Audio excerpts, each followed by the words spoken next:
The day I finalized my divorce, I booked a high-speed train ticket back to my hometown. A phone, an ID card, and a bank card with a limited balance. These were all I had after all these years. The housekeeper called me, saying I still had some items left to pick up. "Just throw them away," I replied. He then mentioned that the little master was crying for his mom. He'll have a new mom soon, the one he's always been thinking about.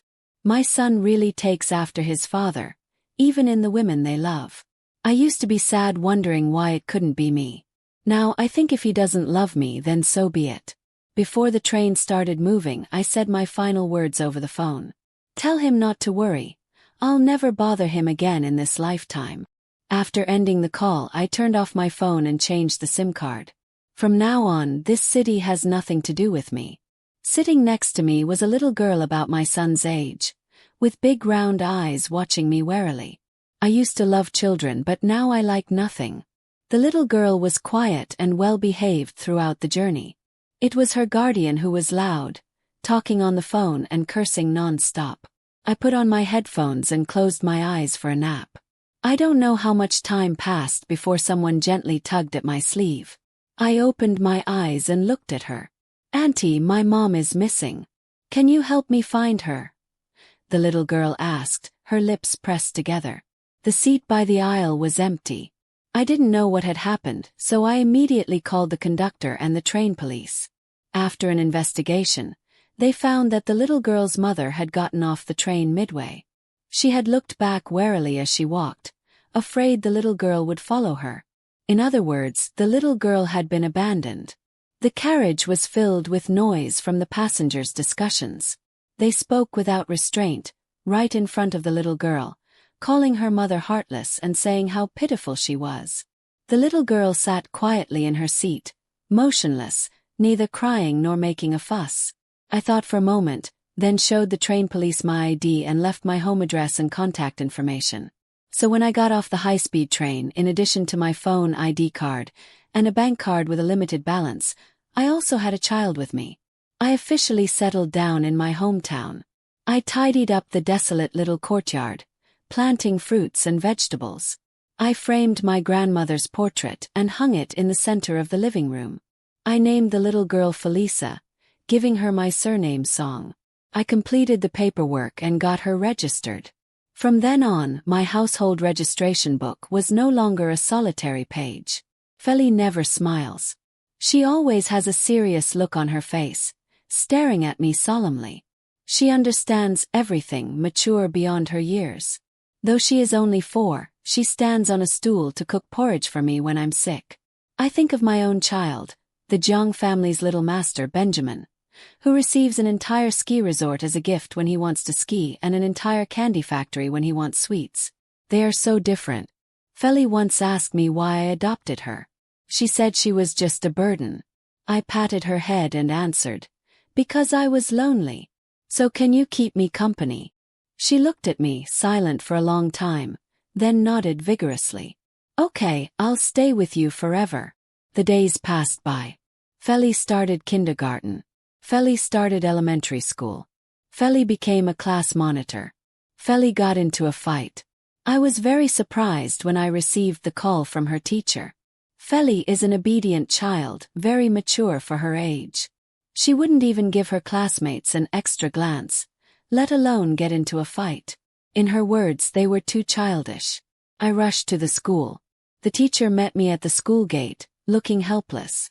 "The child who fought with Feli is a new transfer student. Why did they fight?" This was all I wanted to know. The teacher gave me a slightly strange look when she heard my question. "What?" "The photo in Feli's pencil case of you and her," the teacher said. Benjamin saw it and said, "He said Feli was shameless for trying to steal his mom." "What did you say?" I stopped in my tracks. By the time we reached the office, the teacher turned to me. "By the way, Benjamin's father is already here." Standing at the office door, I first glanced at Feli sitting in the corner, quietly doing her homework. Seeing her calm, I breathed a sigh of relief. Out of the corner of my eye, I saw a little boy throwing a tantrum. When he saw me, his eyes lit up and he ran toward me on his short legs. Mommy. I bent down, catching Benjamin. I didn't hug him but gently pushed him away. Little one, you've mistaken me for someone else. I smiled slightly, then looked up to meet the gaze of the man in the room. Hello, sir. I am Felice's mother. I never expected to see Lawrence again. The world is vast, and if you don't want to meet someone, you naturally won't. Benjamin cried loudly, accusing me of abandoning him. Feli gripped her pen tightly, and I knew she was getting a bit annoyed. Lawrence stared at me in silence. I knew he was waiting for my reaction. Feli, I said, packing up her school bag, can you head home first? Feli nodded decisively, slung her bag over her shoulder, and left without looking back. As soon as she was gone, Benjamin quickly wiped away his tears and ran over to hug my leg. Mommy, please don't be mad at me, okay? I know I was wrong. I bent down, smiling as I patted his head. Then I looked up at Lawrence. Mr. Zhang, can we talk privately?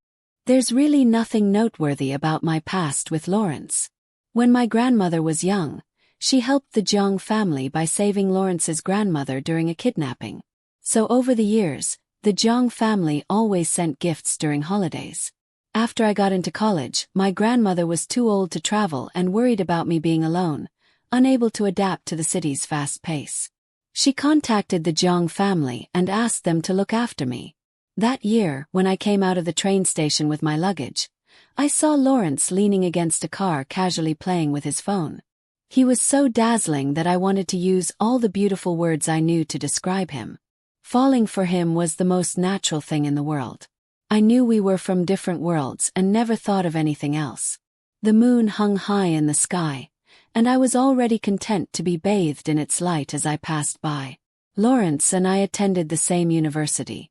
Occasionally, he would bring me some items on behalf of his elders.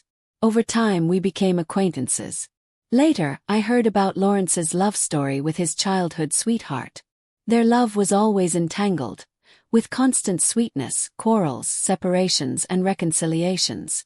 I was just a spectator, occasionally feeling a bit lost.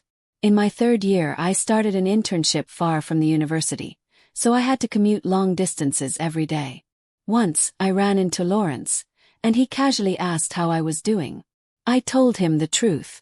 Not long after, I received a call from Lawrence's grandmother, saying there was a vacant house near my company and suggesting I move in. I couldn't refuse the kind offer and was very grateful. After moving in, I noticed traces of Lawrence's life everywhere. Feeling guilty, I kept all my belongings in the guest room to minimize my presence. Until one night, after working late, I came home to find a drunk Lawrence passed out on the sofa. I wanted to avoid suspicion but worried he might catch a cold, so I brought a blanket to cover him. Lawrence opened his eyes and looked at me. I thought he was going to question why I was in his house. Instead, he pinned me down and we made a terrible mistake.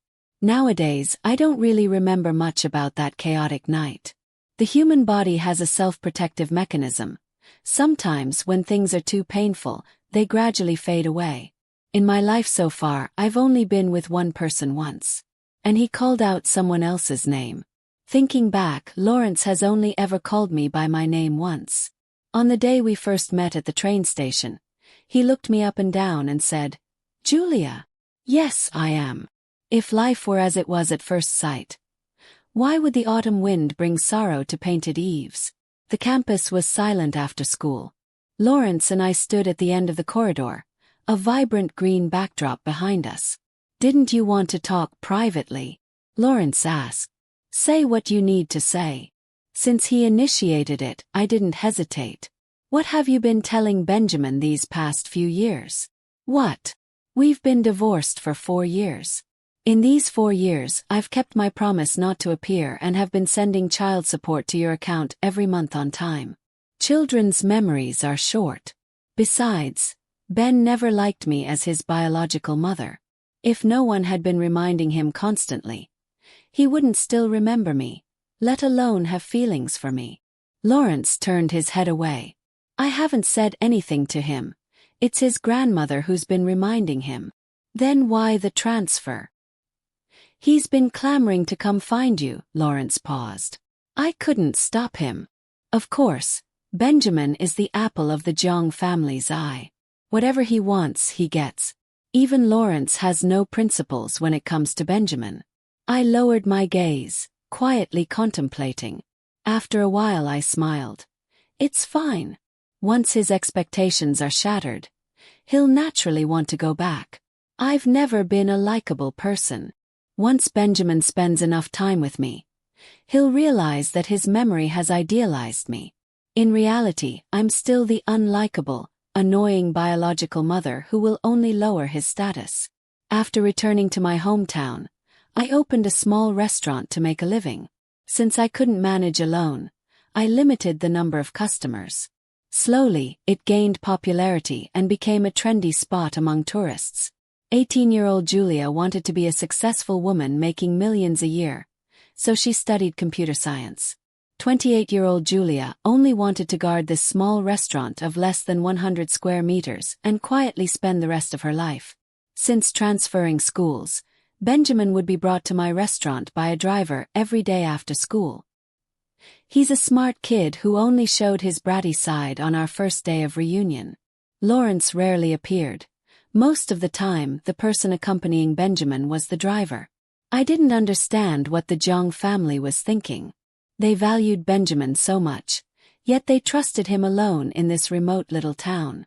I didn't chase him away. He was the only blood relative I had left in this world. I once stayed awake for 3 days and nights to take care of him when he had a high fever. I once made toys for him by hand, injuring my hands in the process. I must admit, people are inherently selfish.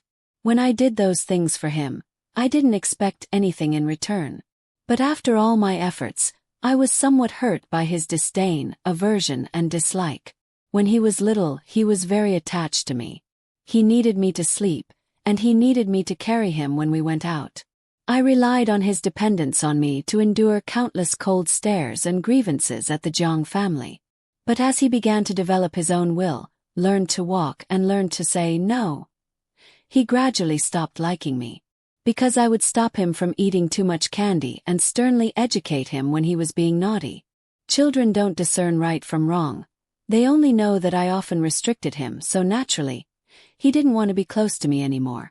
Until one day, after Lawrence took him out to play, Benjamin came home and boldly declared, "I don't want you to be my mom anymore. I want Aunt Miranda to be my mom. You don't deserve to be my mom. Get out, this is my house." Feli asked me privately if she could avoid being friends with Benjamin because she didn't like him. "Of course you can," I replied. I didn't mind, but I was curious. "Why don't you like him?" Feli is a generous child. She rarely shows clear dislike for someone, usually remaining indifferent. "He hurt you," Feli said calmly. "You're always sad when you see him." I was stunned. "He knows you're sad, but he keeps appearing in front of you," Feli continued, lowering her head slightly, feeling a bit down. "Can I hit him? I can't beat the adult yet, but I can beat Benjamin." Feli thought for a moment. "Mom, can you send me to learn martial arts? I'll become really strong, Mom. I'll protect you." I agreed to send Feli to learn martial arts. She studied with great dedication. The master said, "Your Feli is tougher than many older kids." I remembered Lawrence once mocking me, pointing at my nose. "Who would ever love a woman like you?" "That's not true, Lawrence. Grandma loved me and Feli loves me. And now, I love myself too." Lawrence occasionally shows up, always arriving looking travel-worn. He sits in my restaurant, orders a couple of dishes, eats, and then takes Benjamin home. Neighbors ask if Lawrence is pursuing me. They don't know Lawrence is my ex-husband. They only know a wealthy bachelor is chasing after a divorced middle-aged woman with a child. I always laugh and deny it. He's not blind. Why would he be interested in me? He's here to pick up the child, not to court me. In the past, I would have speculated about the purpose behind Lawrence's actions. But now I have no curiosity about him. Whether he comes or goes, it doesn't matter to me. Sometimes I wonder when Benjamin will get tired of this, trying to win mother's favor game. He's been in this small town, with no aquarium, no amusement park, and no big shopping malls, for almost 3 months. Perhaps the saying, "the unattainable is always more precious," is deeply ingrained in everyone, even children. The colder I am towards him, the more he wants to cling to me. He often shows a lonely expression. When I gently hold Feli's hand, when I bend down to straighten Feli's dress, when I bring out a special dessert I made just for Feli from the kitchen. But whenever I look at him, his loneliness disappears, replaced by a sweet smile. People's preferences change with their feelings. When I loved this child, any slight bump would make me feel bad for a long time. But now, even knowing he's pretending to be strong, I feel nothing. I even wonder why he hasn't left yet. His presence here is really quite annoying. I don't hate him, I just don't like him anymore. Early summer had arrived, and after the closing ceremony, summer vacation officially began. That day, I opened the restaurant as usual. By the time I closed in the evening, Benjamin still hadn't shown up. I assumed he had finally tired of the boring game and decided to return to his life as a privileged young master. But when I got home in the evening, I found him holding a delicate cake box, sitting obediently on the steps of the small courtyard. Lawrence was with him, accompanied by several gift bags. Their striking looks drew amazed glances from passers-by, but they were focused solely on what was in front of them. "Dad, when will Mom be back?" "Soon. We specially came to celebrate her birthday and brought so many gifts. Will Mom be happy?" "She will be." Hearing this, Benjamin pressed his lips together and smiled with anticipation. He was dressed in a formal little suit, specially groomed. But the weather was hot, and perhaps he had waited too long, as there were beads of sweat on his forehead. Or maybe it wasn't the heat, but his excitement. I stopped a short distance away. Feli, however, didn't slow down at all. She walked straight to the father and son, speaking crisply. "You're mistaken. Mom's birthday isn't today. You're lying." Benjamin rarely confronted Feli directly anymore. He knew I adored Feli and didn't want to upset me, so he usually tried to avoid interacting with her. But now he stood up fiercely, loudly retorting, "Mom's birthday is today. She and I share the same birthday. I wouldn't get it wrong." Lawrence saw me and also stood up. He didn't speak, but there was a hint of expectation on his face. "Julia," he called my name, awkward and unfamiliar. "Happy birthday." I walked over, pulling out my keys and unlocking the small courtyard gate while calmly looking at him. "I forgot to tell you, I've changed my birthday." After thinking for a moment, I added, "But this kind of trivial matter shouldn't concern you, right? I used to love celebrating my birthday. Grandma was a little old lady who loved ceremonies. Every year on my birthday, she would prepare a big table of dishes, a beautiful cake, and a delicate gift. There were only the two of us in the house, but it never felt lonely. She wasn't in good health and couldn't travel long distances. But after I went to college and couldn't be home for my birthday, she would always fly across the country to be with me, blowing out candles and eating cake. When Grandma was alive, I was never lonely. That year on my birthday, Grandma flew over to be with me as usual. I was in the late stages of my pregnancy with Benjamin. I didn't want Grandma to worry, so I hid all my discomforts and lied to her, saying Lawrence was very caring. But in reality, Lawrence hardly ever looked at me. Even though we lived under the same roof, he treated me like I was invisible. At the time, I understood him. What happened between us that night was a mistake. I even thought that since Lawrence was drunk, I could sneak away once it was over. If I didn't say anything, no one would know what had happened. But what actually happened was that Lawrence tortured me the entire night. Before I could regain my strength to leave, the door was opened by Lawrence's grandmother, who had come to visit me. She had brought me chicken soup, knowing I had been working hard. So things spun out of control and there was no turning back.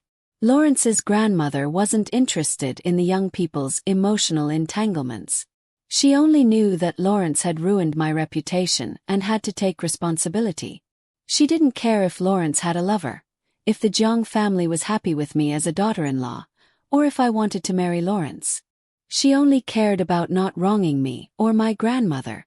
Julia, I've told your grandmother about you and Lawrence. She's not in good health, and you don't want her to worry about you, right? I can tell you have feelings for Lawrence. You're a good child. I know you don't want to ruin Lawrence and Miranda's relationship. But what's done is done. Miranda can't tolerate any flaws in her relationship with Lawrence, so they have no future together. But you and Lawrence have endless possibilities. Don't you want to give it a try? I have to admit, for a moment I was tempted. But before I could make a choice, I found out I was pregnant. The symptoms were severe, impossible to hide. So I had no way out. I had to grit my teeth, endure Lawrence's hateful looks, and start a marriage that was destined to be unhappy. Sometimes I hated my own deep-seated tendency to compromise. I had to act happy and sweet in front of the elders, and indifferent in front of Lawrence. But in truth I was not happy. I was in pain. Morning sickness was painful. Swelling was painful. Cramps were painful. Being despised by the Jiang family was painful. Being hated by Lawrence was painful. Being mocked by Miranda was painful. I endured it all, and faced yet another birthday. And so, on this unexpected birthday, my new birthday, I stood at the gate of my little courtyard, watching as Benjamin's face fell. His excitement crumbled like dry sand in the wind. Feli's voice had struck a chord, one I hadn't realized needed striking. My old birthday was buried with Grandma, and the girl who once lit up over cakes and candles was gone. In her place stood a woman who found joy not in celebration, but in quiet mornings, in Feli's steady gaze, in the way she stirred soup for me when I wasn't feeling well. Lawrence looked between us, his eyes lingering on Feli, then me. He must have seen something he didn't expect.